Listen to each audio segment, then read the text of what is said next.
Bueno, buen día, doctores. El tema a tratar hoy día es abordaje quirúrgico para lo que es el fémur, la fractura de fémur distal y fracturas en cuanto a tibia proximal. ¿Va? Entonces, hay algunos abordajes que he tomado, uno de los tantos que hay, los más representativos. Bueno, vamos a comenzar diciendo que la técnica quirúrgica en sí, en caso de la cirugía ortopédica, va a variar según el cirujano, ¿no? Según la experiencia y la pericia de este. Sin embargo, algunos principios, bueno, tienen que permanecer constantes, ¿no? Tenemos que saber lo que es la posición del paciente, la incisión, los puntos de referencia por donde vamos a incidir, ¿no? La disección superficial y profunda y los planos internerviosos que discurren, ¿no? O que están en nuestro, en nuestro campo quirúrgico, ¿no? Entonces tenemos que conocer todo eso. Y obviamente tenemos que saber la anatomía, ¿no?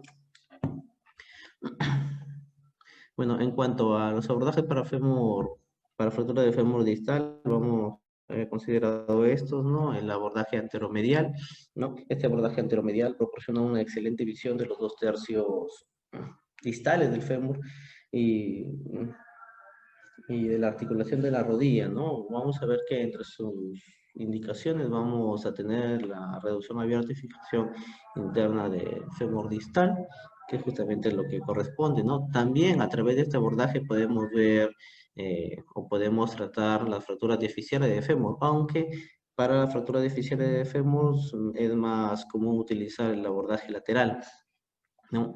También para tratamiento de celulitis crónica, biopsias y tratamiento de tumores o para la plastía de lo que es el cuádriceps, ¿no? Entonces, vamos a ver que acá, que la posición del paciente, como lo podemos observar acá, el paciente se encuentra en decúbito supino sobre una mesa transparente, ¿no? Perdón, radio transparente, una mesa radio transparente que permita la utilización de un arco en seno para las imágenes o para las tomas. Y el montaje del campo quirúrgico tiene que ser de tal forma que permita la movilización libre de la extremidad, ¿no? Entonces, esa es la posición del paciente. En cuanto a la incisión, nosotros vamos a tomar como punto de referencia el el vasto medial, ¿no? Como lo podemos ver acá, ¿no? El vasto medial, este vasto medial tiene un relieve en su parte más, más distal, ¿no? Que se encuentra superomedial, superomedial bueno, a la rodilla, no a la rótula. Entonces, esta es la parte palpable. Hay que tener mucho cuidado porque esta parte, la parte superomedial también, en patología de rodilla a veces no se puede palpar mucho, entonces es un poco difícil, ¿no? Pero en situaciones normales vamos a palpar esta situación, este músculo no supermedial, y aquí vamos a hacer la incisión, como lo podemos ver acá, ¿no? Entonces, para la incisión se hace una incisión de 10 a 15 centímetros, ¿no? Depende de lo que vayamos, la patología que vayamos a tratar, en la cara anteromedial del muslo, justo entre el intervalo, entre el músculo recto femoral, ¿no? Que se encuentra acá, y el vasto medial. Entonces vamos a ver acá, justo acá, ¿no? Bueno, y si es necesario, esto se puede ampliar. Si es necesario para abrir la articulación, esto se puede ampliar, no bordeando a lo que es la, la rótula, ¿no? Entonces, vamos a ver que en la decisión quirúrgica superficial, una vez hecha la incisión, recordar que no hay un plano internervioso acá, ¿no? La disección va a descender entre los músculos vasto medial y recto femoral, como lo podemos observar acá, ¿no? Y ambos inervados por el nervio femoral, ¿no? Entonces, se tiene que realizar una incisión en la fascia profunda y se va a identificar bueno, el recorrido, ¿no? Se va a identificar el intervalo entre estos dos músculos y se tiene que desarrollar este plano, ¿no? Rechazando el recto femoral en dirección lateral. Esto lo vamos a jalar hacia acá, ¿no? Entonces, luego, eh, luego de abrir se continúa, luego bueno, de desarrollar este plano el recto femoral y el vasto medial, ¿no? Se continúa la disección profunda, ¿no? Abriendo lo que es el vasto intermedio. ¿No? Vamos a comenzar la disección desde la parte más distal, ¿no? Se abre lo que es la cápsula articular de la rodilla, siguiendo la incisión cutánea y seccionando el retináculo rotuliano medial, ¿no? Bueno, luego se continúa en dirección proximal, dividiendo al tendón del cuádriceps casi en su borde medial, ¿no? Su borde medial. Eh, Se abre el plano en dirección superior. Bueno, se tiene que dejar un pequeño manguito de lo que es la inserción del medial, ¿no? En el tendón del cuádriceps, ya que si es que lo insertamos completamente, luego reinsertarlo es difícil, ¿no? Y además dejar este pequeño manguito ayuda a la recuperación más rápida, ¿no? Y al cierre más rápido de la herida. Entonces, una vez que ya hemos abierto este plano, ya nos encontramos con el periósteo, ¿no? Y se desarrolla un plano epiperióstico, ¿no? Entonces, ahí podemos acceder perfectamente a lo que es los dos tercios este, distales del fémur, ¿no? Entonces, para fracturas justamente a este nivel. Y también, si nosotros queremos ampliar, se puede ampliar la incisión, ¿no? Se puede ampliar la incisión bordeando lo que es la rótula y poder así acceder a lo que es la articulación, ¿no? O si fueran fracturas que comprometen los cóndilos, ¿no? Entonces, hay que tener en cuenta acá algunos peligros, ¿no? En este abordaje, ¿no? En cuanto a a los vasos, ¿no? Tenemos la arteria geniculada, la superomedial, ¿no? Que hay que ligarla, ¿no? Porque si no la ligamos puede producir un hematoma posquirúrgico, ¿no? Bueno, y el músculo ligamento tenemos que tener en cuenta que este vasto medial, como se inserta acá, ¿no? Este permite que la rótula no se luce de forma lateral. Entonces, como le dije, no hay que dejar siempre un pequeño manguito para después poder, para que después su reparación sea más fácil, ¿no? Más factible. Ya. Bueno, eso es en cuanto al abordaje anteromedial, ¿no? La fractura de fémur distal. Entonces tenemos otro abordaje que es el abordaje mínimamente invasivo, ¿no? Con este abordaje mínimamente invasivo distal va a utilizar dos ventanas, ¿no? Vamos a tener una ventana proximal que va a ser sobre la diáfisis del fémur y una ventana distal sobre la superficie articular, ¿no? Este abordaje mínimamente invasivo para el fémur distal es excelente para ver lo que son fracturas de fémur distal de tipo articular, ¿no? Porque nos va a abrir o nos permite incidir directamente sobre la articulación. Entonces tenemos acá, ¿no? En la posición del paciente se coloca el paciente también en decúbito supino, ¿no? Sobre una mesa quirúrgica que se le tiene que colocar un saquito de arena o algo en forma de cuña que permita elevar el muslo y dar acá más o menos una angulación de 30 grados, ¿no? De de flexión de la rodilla, ¿no? Entonces, una vez hecho eso, se tiene que elevar la extremidad de 3 a 5 minutos, ¿no? Para poder vaciar la sangre y dice que se puede utilizar un manguito de isquemia, ¿no? O bueno, si no, también para poder vaciar la sangre se puede utilizar un bandaje suave. Entonces, una vez posicionado al paciente, vamos a tener los puntos de referencia, ¿no? Bueno, tenemos que palpar la interlínea articular de la rodilla, flexionando y extendiendo esta, ¿no? Vamos a poder palpar esta interlínea. Podemos observar acá, ¿no? El borde lateral de la rótula y la superficie interior del cóndilo femoral lateral son fácilmente palpables. Entonces, una vez localizado estos puntos de referencia, vamos a hacer la incisión, ¿no?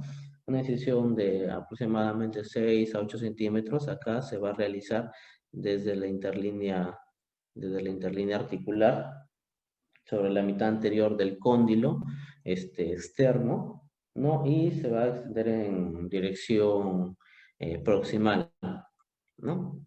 Y la otra incisión se realiza en el borde lateral, ¿no? En la cara lateral de la diáfisis del fémur, ¿no? Y la longitud de esta incisión va a depender, bueno, va a ser básicamente, el tamaño va a depender del tamaño del implante que nosotros querramos usar, ¿no? En cuanto nosotros hacemos esa incisión, tenemos que recordar el plano internervioso, ¿no? Existe este plano entre los músculos vasto-lateral, que está inervado por el nervio femoral, y el bíceps femoral, que está inervado por el nervio ciático. Aproximadamente no hay ningún plano internervioso. Entonces, una vez hecho eso, tenemos que comenzar con lo que es la disección quirúrgica superficial, ¿no? Una vez hecha la incisión. Entonces, una vez hecha la incisión, nos vamos a ver que en la región distal se tiene que realizar una incisión en el tejido celular subcutáneo y se divide el retináculo, bueno, el retináculo lateral hasta identificar la cápsula articular, ¿no? Como lo podemos ver acá, ¿no? Bueno, y en la zona proximal, bueno, a, bueno, también se tejido cerebral subcutáneo hasta la fase profunda y luego el vasto lateral, ¿no?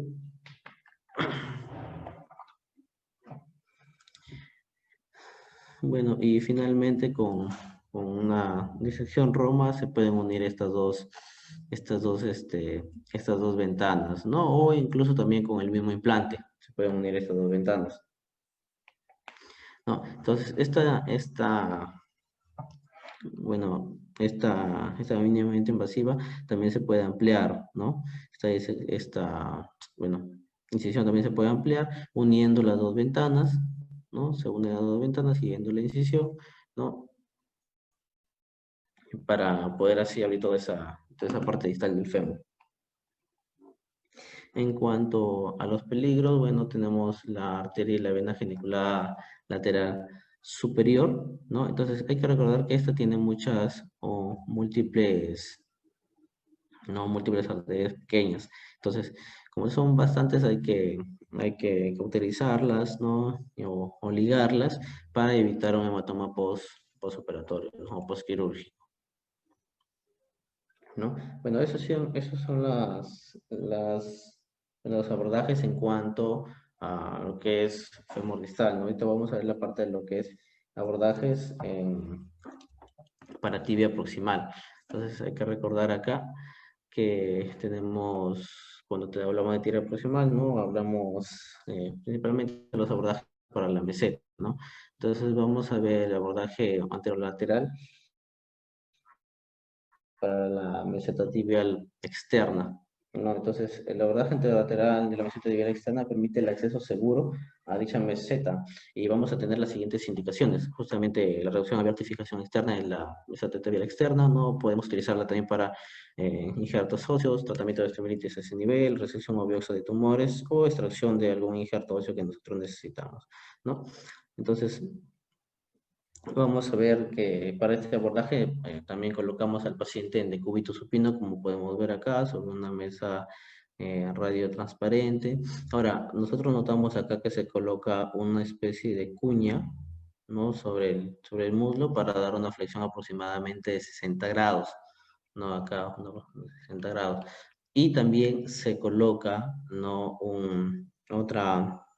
Una almohadilla, ¿no? O un saquito de arena en la cadera para evitar la rotación fisiológica que tiene el miembro inferior, ¿no? Y así no sea más factible este abordaje. Entonces, vamos a observar acá que para hacer la incisión tenemos que tomar como referencia, ¿no? Tenemos que tomar como referencia acá bueno, este ángulo anterior de la tibia, ¿no? Y justamente esto de acá, el tubérculo de Gerli. Entonces la incisión va a ser lateral del tubérculo de Gerli, ¿no? Y además va a ser o se va a ir más o menos o 1 centímetro, ¿no? Del borde anterior de la tibia. El borde anterior de la tibia va a pasar a 1 centímetro. Entonces, una vez hecho la incisión, hay que recordar que acá, bueno, no hay un plano internervioso, ¿no? Se va a profundizar la incisión a través del tejido subcutáneo para exponer la cara lateral de la cápsula articular, ¿no? De la rodilla, ¿no? Y se incide en modo longitudinal en la cápsula articular, ¿no? Hasta lo que es el menisco externo. Y por debajo de la interlínea articular se profundiza en incisión a través del tejido celular subcutáneo y se incide sobre la fascia que cubre el músculo tibial anterior, ¿no? Entonces, ahí lo vemos, ¿no? Abrimos la causa articular y luego, bueno, este músculo tibial anterior va a ser disecado, ¿no? Y bueno, se penetra también proximalmente en la articulación de la rodilla, seccionando la sinovial. Bueno, se inserta con cautela el menisco externo de sus secciones inferiores. Esto también hay que tenerlo en cuenta, ¿no? Que acá que el menisco externo se tiene que desinsertar en sus secciones inferiores, en las partes blandas. Y bueno, se va a desarrollar un plano entre la superficie articular del menisco externo y el platillo tibial que está debajo, ¿no? Subyacente. Bueno, se tienen que colocar unas suturas de referencia en la periferia del menisco para facilitar su inserción durante el cierre, ¿no? Y las inserciones anteriores del menisco deben quedar intactas, ¿no? Para facilitar las mismas. Entonces, hay que recordar acá que en cuanto a los peligros, ¿no? La rama profunda del nervio peroneo general, bueno, el abordaje no está a este nivel, ¿no? Generalmente no deberíamos encontrarnos con ninguna rama, pero recordemos que tienen múltiples ramas y puede haber alguna de ellas, ¿no? Y la otra, bueno, el otro peligro es la incisión de la sinovial articular, bueno, y tener en cuenta la disección del menisco. Bueno, en, en cuanto a lo que es la ampliación, ¿no? Proximalmente se puede ampliar el abordaje en dirección, no, se continúa en la misma, en la misma dirección proximal, ¿no? A lo largo de la cara lateral de la rótula, ¿no? Y enseguida se va a curvar en dirección posterior sobre la cara lateral del fémur distal, ¿no? Para una, para para una ampliación en la parte proximal, ¿no? Y en la parte distal, bueno, se puede seguir continuando con la misma incisión, ¿no? A 1 centímetro del borde anterior de la tibia, ¿no? Esta incisión incluso puede llegar a ser hasta bastante distal, ¿no? Sacando lo que es el tobillo, ¿no? Bueno, acá tenemos otro abordaje, ¿no? En la parte, el abordaje posteromedial de la tibia proximal. Recordemos que las fracturas complejas de la meseta tibial dan lugar con frecuencia a un gran fragmento posteromedial. Entonces, justamente para esto está indicado este abordaje. Bueno, tenemos que recordar que se tiene que reducir, ¿no? Tiene que haber una adecuada reducción de ese fragmento.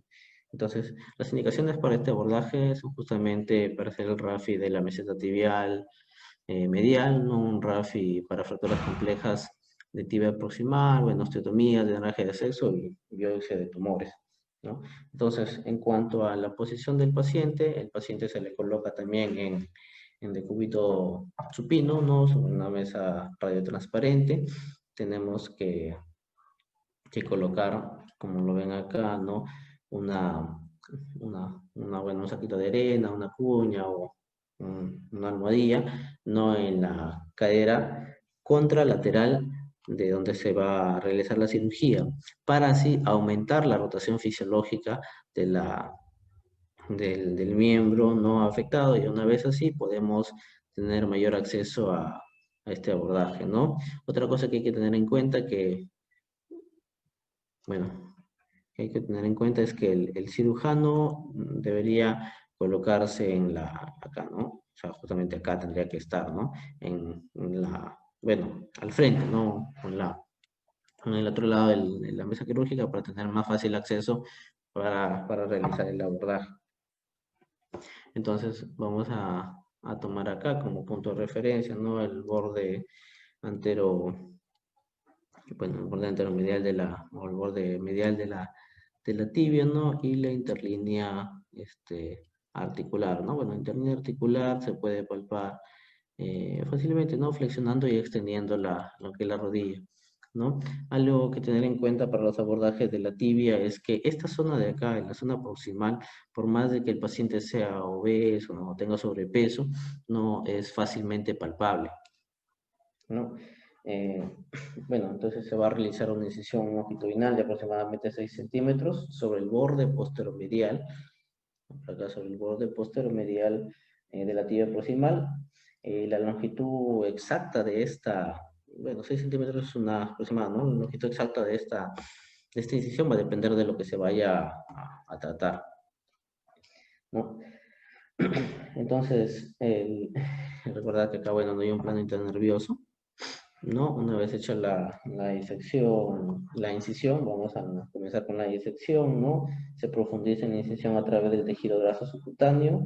Recordar que la vena safena y el nervio safeno se localizan inmediatamente por delante de este abordaje quirúrgico, entonces hay que identificarlos y hay que cuidarlo, ¿no? Y además cuando se está no ayudando con algún separador, tener cuidado de no lesionarlos, no jalar de forma vigorosa, ¿no? Entonces, tenemos que tener en cuenta eso.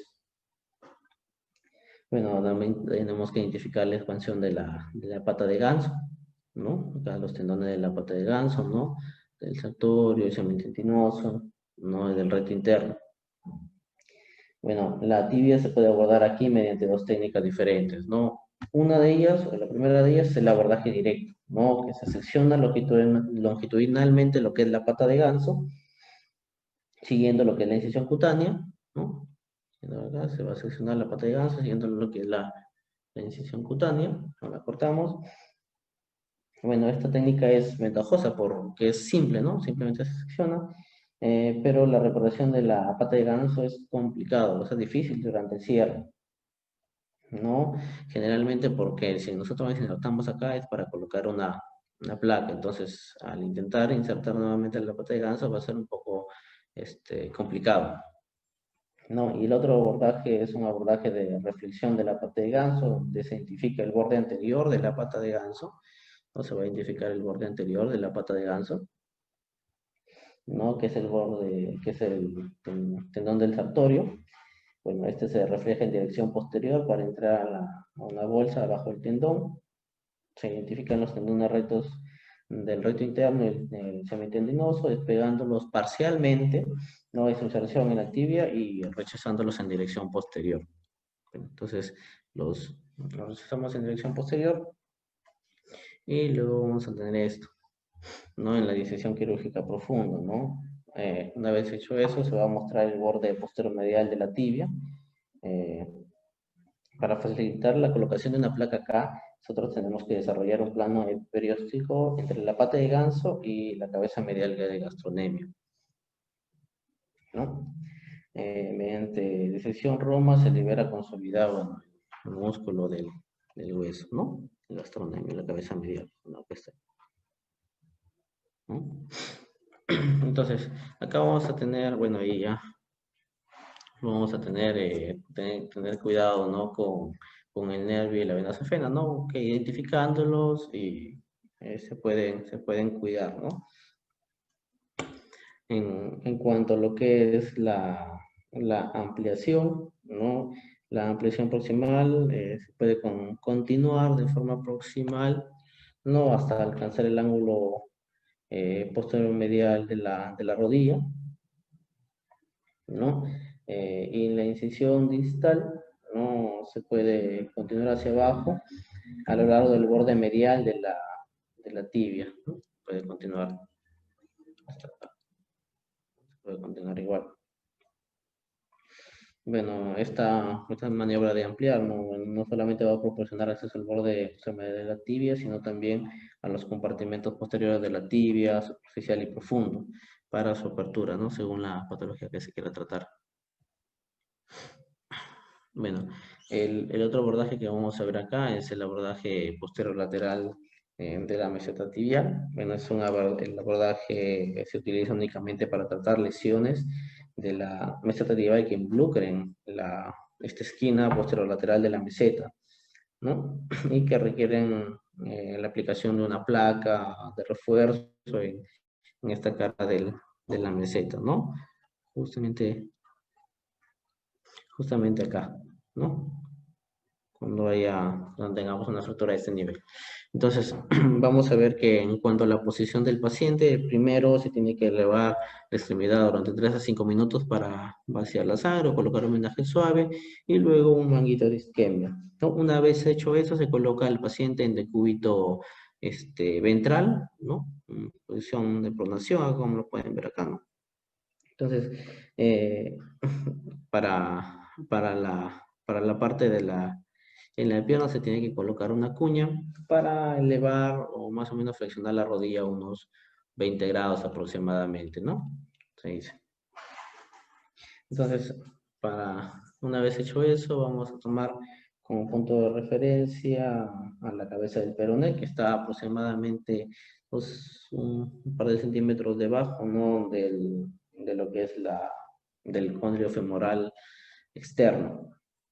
Y la incisión se va a realizar 2 centímetros por encima de la cresta de la rodilla y se va a extender distalmente para seguir el borde medial de la cabeza y el cuello del peroné, ¿no? Unos 10 centímetros más, ¿no?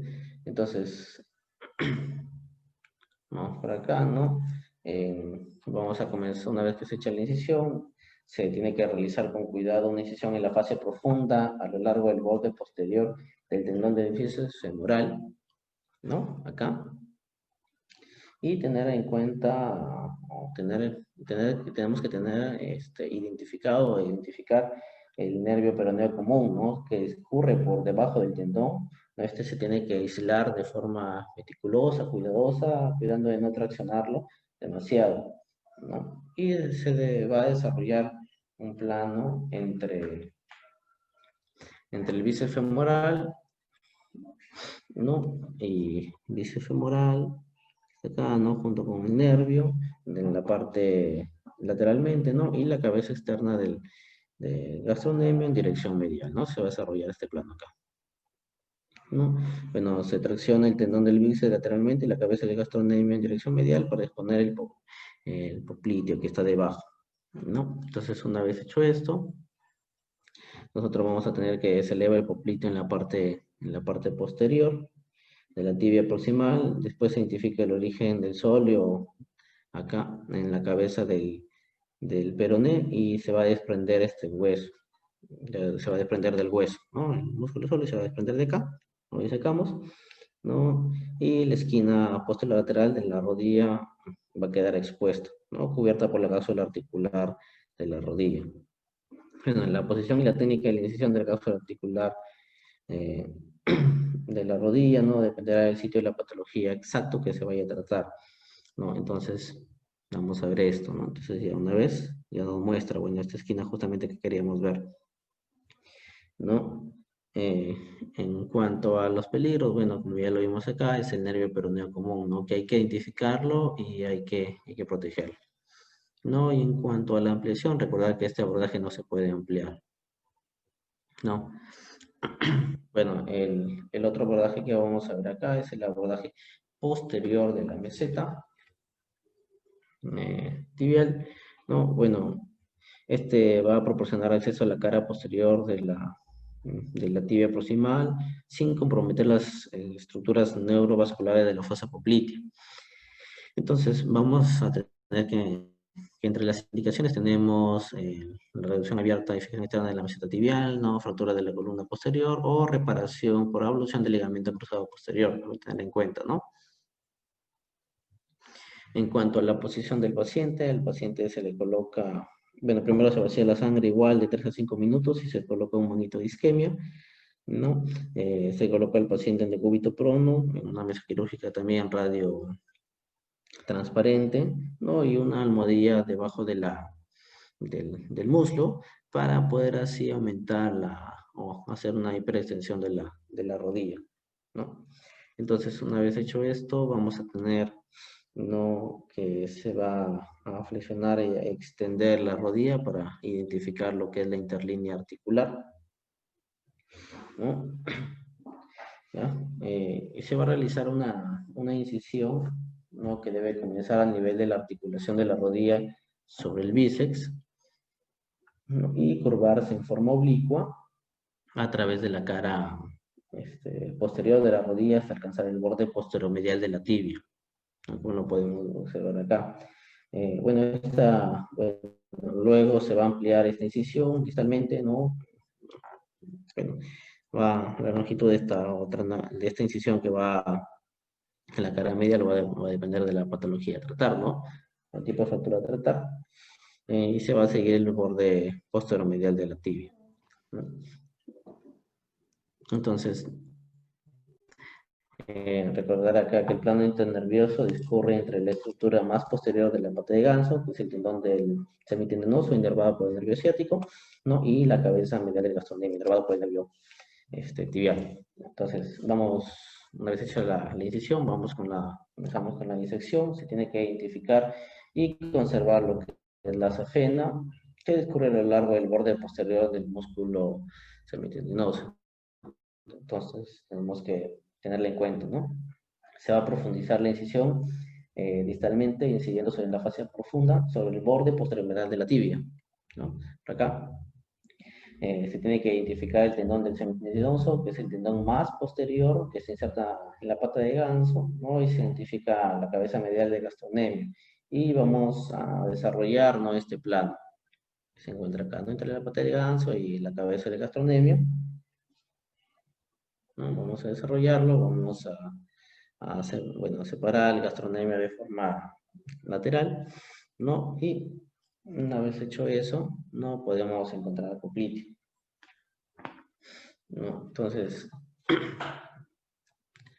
se tiene que, bueno, una vez rechazada acá, se rechaza la cabeza medial del gastrocnemio lateralmente y se identifica el borde posterior medial de la tibia y se puede ver el borde posterior del ligamento cruzado, perdón, el ligamento colateral medial. Bueno, la pata de ganso se va a rechazar en dirección medial sin incidirla, ¿no? Una vez visualizado el origen del popliteo, se ve que este va a cubrir la cara posteromedial de la tibia proximal, ¿no? Se tiene que flexionar la rodilla para relajar la tensión del músculo y vamos a proceder a desprenderla de la tibia, ¿no? Vamos a comenzar a disecarla, ¿no? En un plano subperióstico, bueno, que se tiene que comenzar de medial a lateral. Bueno, una vez hecho eso, se puede observar la parte posterior de la tibia casi en su totalidad, ¿no?, excepto por la esquina posterior lateral, que está cubierta por la cabeza del peroné.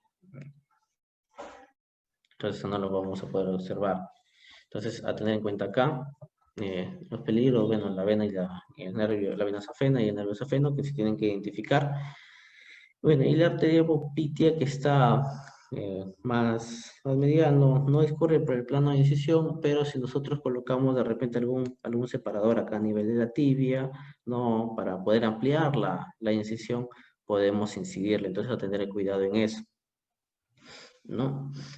En cuanto a la ampliación, bueno, este abordaje con frecuencia se utiliza junto a otros abordajes, ¿no? Y generalmente no es ampliable, ¿no? Distalmente se puede emplear para mostrar el borde posterior o posteromedial de la tibia hasta el tobillo, pero no es tan común que se realice, ¿no? No se puede emplear distalmente para mostrar la superficie posterior de la tibia por el pase de la arteria tibial anterior, ¿no?, en el borde superior de la membrana interósea. Entonces esto va a limitar ese tipo de ampliación. Bueno, y el otro abordaje es el abordaje lateral mínimamente invasivo, ¿no?, de la tibia proximal. Bueno, este abordaje mínimamente invasivo básicamente nos sirve para fractura de tibia proximal que no comprometan en sí la articulación o la meseta tibial. En cuanto a la posición del paciente, se coloca en decúbito supino, ¿no?, parecido a un abordaje anterior que lo mencioné, ¿no?, colocando una cuña en el muslo para dar una flexión de la rodilla en 60 grados, ¿no? Y además colocamos otra en la cadera para limitar la rotación fisiológica del miembro no afectado en este caso.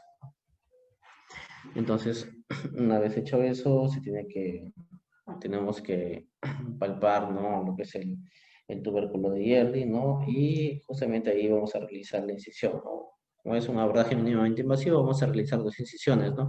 Una proximal a nivel del tubérculo de Yerli, ¿no? Y la otra distal se realiza una incisión bueno, de 2 a 5 centímetros, dependiendo de lo que vamos a tratar, ¿no? En la cresta tibial, más paralela, ¿no? A lo que es al borde anterior de la tibia, ¿no?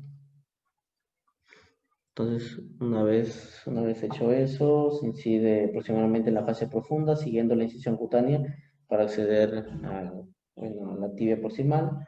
Se separa el músculo tibial anterior en dirección lateral y distal, conservando en lo posible lo que son las partes blandas, ¿no? Ya que esta zona es bastante propenso a sufrir las partes blandas, ¿no?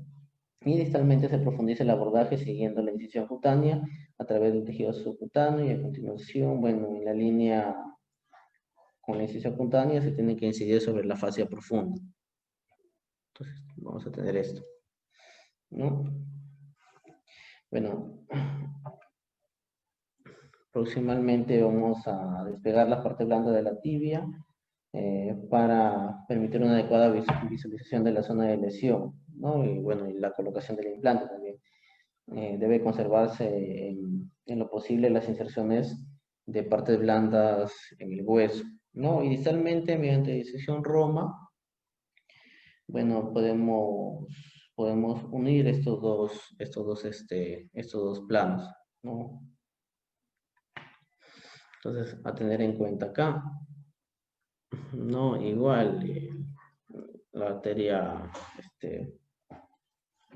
perdón, el nervio peroneo común pasa pasa detrás de este plano, ¿no? Generalmente no deberíamos toparse con él, ¿no? A salvo algunas ramas que pueden incidir sobre él. No, bueno, esa es toda la exposición, doctores, ¿no? ¿Algún comentario o no, algo que quieran mencionar al respecto? Bien, yo quisiera hacer un comentario. Definitivamente, el conocimiento de la anatomía es básico en esto. A la actualidad, también se conoce que existen bastantes trabajos e investigaciones al respecto y que están de la mano con los nuevos avances tecnológicos, definitivamente. Pero esto tiene que tener una base de un buen conocimiento anatómico. Las incisiones que ahora se hacen están destinadas casi al objetivo, a lo que uno quiere. Sin embargo, existen incisiones clásicas que uno debe recordarlo, no solamente como una cuestión histórica, sino porque también nos da la posibilidad de una solución adicional a las que ya existen o a las que estamos dominando. Entonces, para mí, sigue siendo básico el conocimiento anatómico de la zona.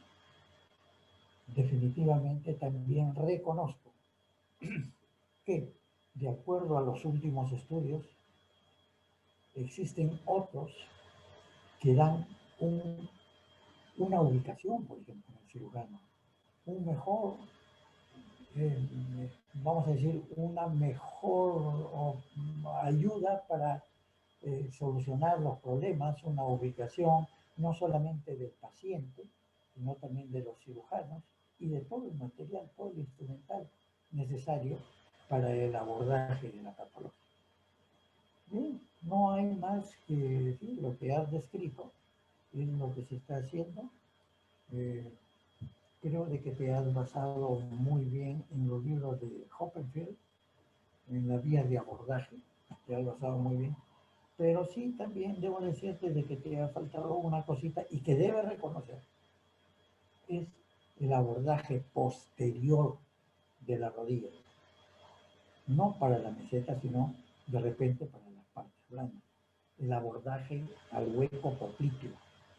Ah, sí, sí, es que doctor, acá bueno, en lo que me he basado, dividen los abordajes de rodilla en un capítulo aparte, ¿no? O sea, Sí, rodillas son abordajes, son bastantes abordajes diferentes a los que yo he mencionado, o sea, es un tema así. bastante amplio que yo creo que se tiene que tratar en una exposición solo de abordaje de rodilla, ¿no? Bueno, por eso Ujú. decía, no por una cuestión histórica, sino la base anatómica es fundamental. Es fundamental un reconocimiento de todo esto, los peligros que hay ahora, hay los planos efectivamente internerviosos, los planos que separan y que te permiten no hacer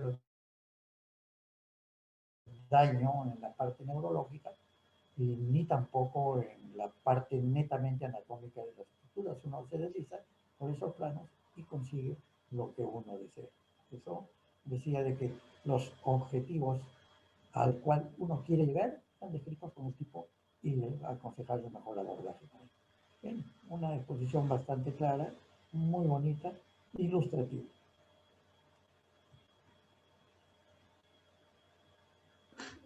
Gracias, doctor. ¿Algún otro comentario, doctores, que tengan?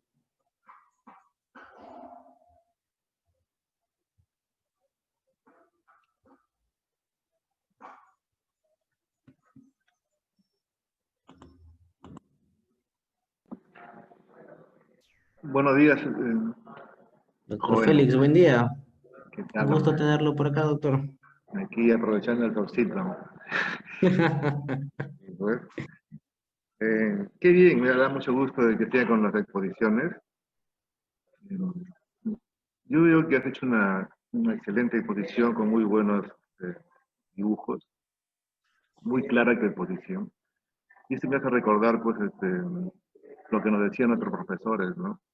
El mejor libro abierto es el paciente, y eso es bueno para hacer clínica, y el mejor libro abierto es el cadáver para ser unos buenos cirujanos.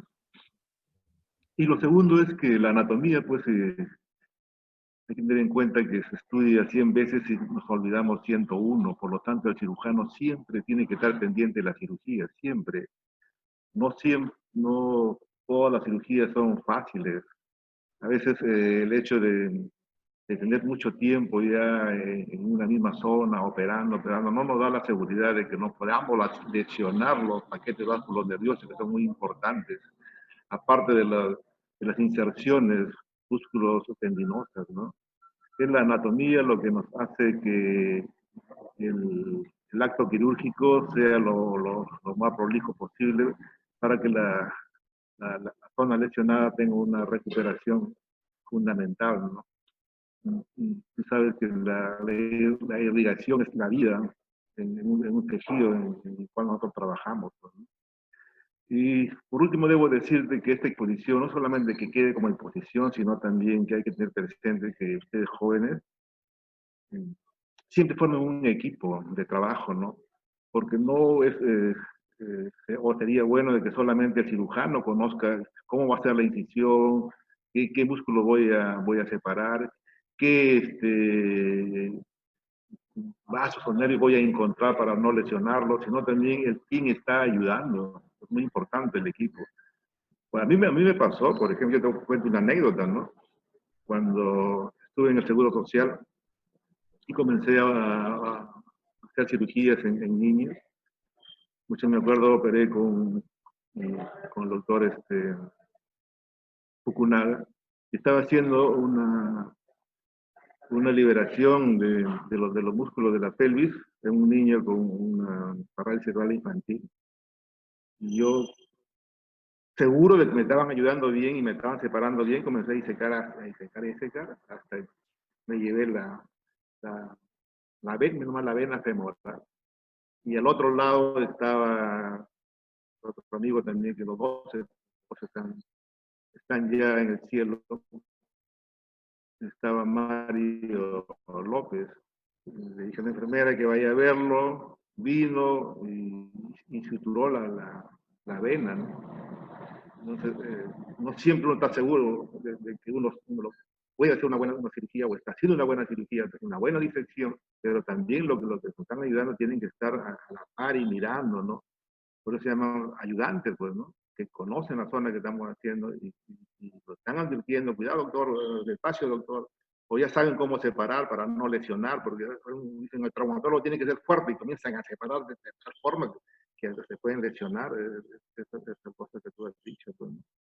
Igualmente Pepe Rodríguez debe saber, Pepito debe saber, por ejemplo, ahí en la clínica San Juan de Dios, Pepito, ¿no? Estábamos haciendo una displasia que era una luxación con esta cadera y corta, y se cortó también la rama de la arteria circunfleja, ¿no? ¿Por qué? Porque a veces estamos tan seguros de que las cosas están saliendo bien que ya ni siquiera tomamos en cuenta cómo es la incisión, qué tamaño es la incisión, la fuerza que tenemos que tener para separar, etcétera, etcétera, ¿no? Felicitaciones, pero tengan en cuenta siempre eso, ¿no? Que la teoría que ustedes dan y que la teoría que la están aprendiendo, tienen que aplicarla a la clínica, y en este caso, a la clínica médico-quirúrgica, pues, ¿no? No solamente que quede como un concepto de aprendizaje, sino como dicen ahora, pues, ¿no? No solamente el saber hacer debe estar solo, caminando solo, sino también justamente por lo que tú has dicho ahora, ¿no? Saber conocer. Gracias, te felicito. Gracias a todos y buenos días a todos. Después de tiempo que nos estamos viendo. Gracias, doctor. Sí, pues, tenemos que ser prácticos nosotros. Bueno, solamente para hacer mención de lo que de lo que ha dicho el doctor. Efectivamente te digo, en mi formación, cuando todavía era residente de segundo año, ocurrió eso, llevé un vaso de una de las arterias, de repente, ni supe identificarlo bien, de repente una rama de la circunfleja, y que realmente me puso muy alerta de esto, de tal manera de que esa noche no pude dormir cuidando al paciente a que no ocurra ningún cambio vascular importante porque no sabía qué arteria era y qué era lo que había ocurrido. Desde entonces, eso me ha servido para que cada vez que yo tenga que hacer algún tipo de cirugía, le eche una revisadita a mi libro de anatomía. Entonces, sí vale este tipo de cosas. Para mí me sirvió bastante. La verdad es de que, no sé, en algún momento alguien vamos a tener seguramente algunas experiencias de esas que va a hacer cambiar de repente nuestro comportamiento. No es tan sencillo. Estamos trabajando sobre estructuras que podrían ser muy vitales. Muchas gracias. Muy bonita la exposición, ¿eh? ¿Algún comentario más, doctores? William, si me permites, por favor. Adelante, doctor. Ok. Sí, muy interesante la charla sobre abordajes. Una de las cosas que debo señalar solamente es que cuán importante es no solo conocer la parte anatómica, sino también lo importante que es hacer el planning preoperatorio, ¿no?